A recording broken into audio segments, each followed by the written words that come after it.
என்னங்க இந்த பக்கத்து இருக்காரே சரியான பொண்டாட்டி தாசனா இருப்பான் போல, பொண்டாட்டி பேச்ச அப்படி கேக்குறான். உருட்டு உன் வாய் உருட்டு, என்னத்தையா சொல்லு. என்னத்த உருட்டுனாங்க?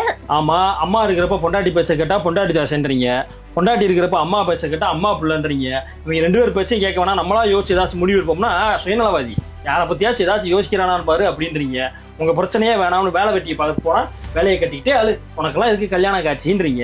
சரி, நம்ம வீட்டில் வந்து உட்காந்துட்டு பொண்டாட்டியை வேலைக்கு அனுப்புனா இங்கே ஒரு பொண்டாட்டியை வேலைக்கு அனுப்பி அந்த காசுக்கு என் கையால் ஆகாதுன்றீங்க. சரி, பொண்டாட்டியை வேலைக்கு போவேன் வீட்டில் வச்சுக்கிட்டா இங்கே பாரு அந்த பிள்ளை இஷ்டத்துக்கு இருக்க போடுறான்னா எப்படி குடும்பப்படுத்தினா பாரு குடும்பக்காரன் அப்படின்றீங்க. உங்க சங்காத்தமே வேணாம்னு குழந்தைய கொஞ்சலான்னு போனா கொஞ்சம் குழந்தையும் கெடுத்துருன்றீங்க. சரின்னு கொஞ்சம் தள்ளி இருந்தா அப்படியே இருந்துக்க, குழந்தைய கொஞ்சம் கூட என்ன ஏதுன்னு கேட்டுறாத, வேலைன்னே இரு, உனக்கெல்லாம் இதுக்கு குழந்தை குட்டியா அப்படின்றீங்க. சரி, ஏதாச்சும் வாங்கி கொடுக்கலாம் அப்படின்னு வீட்டுக்கு ஏதாச்சும் வாங்கிட்டு வந்தா கையில காசு இருக்குன்னு எப்படி கரியா செலவு பண்ணிட்டான்னு பாருன்றீங்க. சரி, எதுவுமே வாங்காம இருந்தா கஞ்ச பைய ஏதாச்சும் வீட்டுக்கு வாங்கி தரானான்னு பாருன்றீங்க. இந்த உலகத்துல ஆம்பளையா பிறந்துட்டு நாங்க போடுற பாடு இருக்கேன்.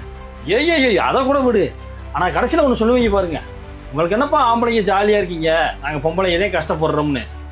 இப்ப கூட நான் உண்மையத்தையும் பேசுறேன்.